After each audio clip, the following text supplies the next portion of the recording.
Hello everybody, this is Gareth Cahoon Speaks back here with another video. This is part 2 of an urgent prayer request. So they wouldn't believe how glorious Israel is now compared to what Mark Twain said in his book Innocents Abroad about Israel. Twain was not taken by the splendor of the Holy Land. He wrote irreverently about the country's legendary sights. The Sea of Galilee was a solemn, sailless, tintless lake, and unpoetical as a bathtub on earth. The Church of the Nativity was tricked out in the usual tasteless style, observable all the holy places of Palestine.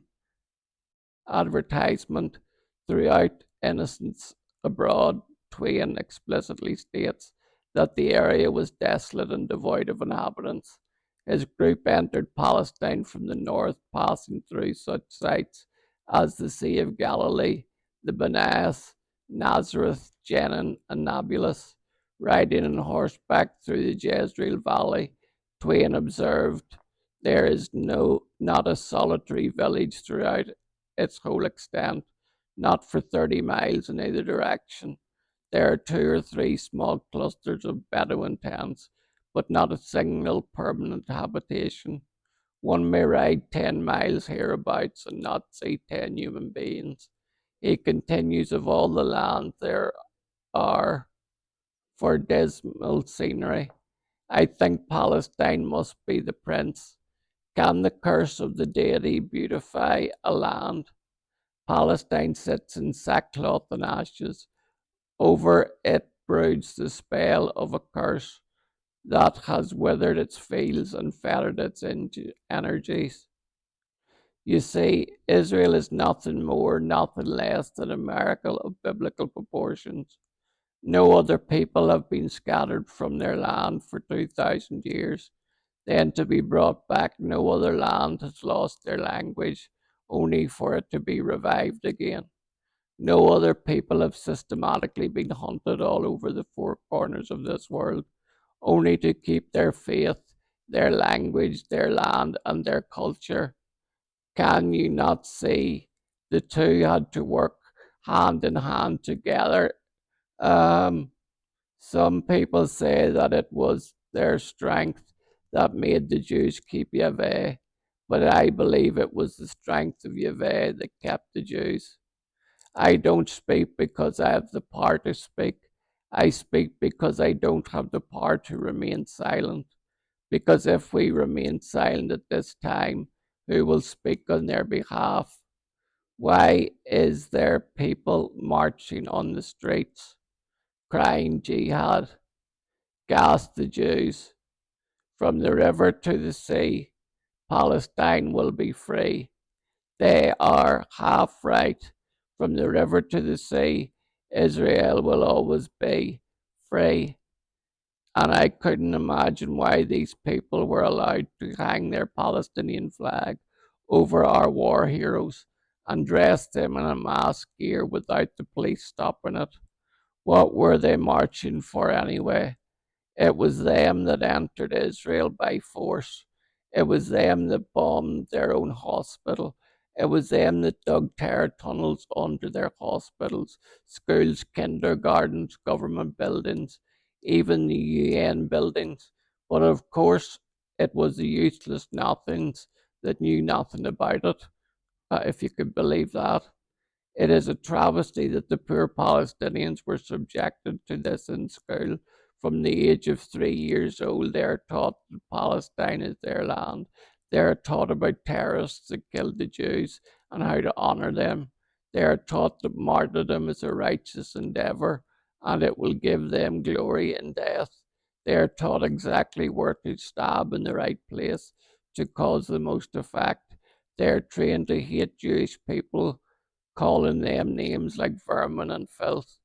They even went to the extent of, when they were holding the Jews that were taken captive on October 7th, instead of the Red Cross attending to the captives like they do in all other wars, Hamas sent in vets to treat the Jewish people who were taken hostage, whereas Israel treats their captives in hospitals just like any other democracy. And yes, Palestinians are being killed. My heart bleeds for them because they have been deceived from birth, taught that the only good Jew is a dead one, and that ideology cannot continue in effect to infect the next generation. The truth is that the Jews and the Arabs were never meant to be apart because they are Abram's seed. You have to remember, even though Hagar left Sarah because Sarah was jealous of Hagar, after all, she was able to get pregnant, but Sarah wasn't, at that time at least. But you need to read the end of the story. Yahweh, God, told Hagar to go back to Sarah and Abram, and she did return. So I believe it's not too late for the two to be joined as one. Of course, Islam needs to choose to forge a path to peace before this can happen.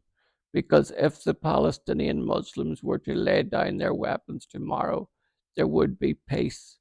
But if Israel were to lay down their arms tomorrow, there would be no Israel. This is the fact. Israel is a jewel of the most beautiful kind in the sea of all other replicas. They're a democracy, they have human rights. And I have heard people say, well, what about the 20,000 poor Palestinians that have been killed by the IDF, by Jews, they'll blame Israel all over for it. They'll say it's all Israel's fault. But Israel wasn't the one on October 7th that broke through fences with bulldozers, flew in on kites to murder, to burn, to rape, to pillage, to totally destroy villages, to wipe out the memory of the Jewish people from the land. But you see, it's not like 1948 now. Israel has a strong military to defend herself, and I believe she has the right to defend herself. People say they've been heavy handed, but I'll take you back to two of the most fairly recent conflicts in Russia-Ukraine war. Russia invaded Ukraine, bombed their citizens in their homes while they slept. They didn't know anything about it. Before Israel attacks in Gaza, she first of all drops leaflets. Then she sends messages on the mobile phones of the people to tell them to get out of the area, that Israel is going to attack. It sends massive noises in the vicinity to let people know. Israel gives them time to get out. In World War II, when Nazi Germany was attacking half the world, we went in and carpet bombed the cities of Germany. We didn't drop leaflets, we didn't do anything, we just dropped them, killing tens of thousands of men, women, and children. In war, there are combatives, there are the innocent, and there is the guilty party. Israel was defending herself for October 7th, and Israel will continue to do so until the war is won, until Hamas is no more, until the memory of Amalek has been wiped off the face of the earth. Shalom, Maranatha.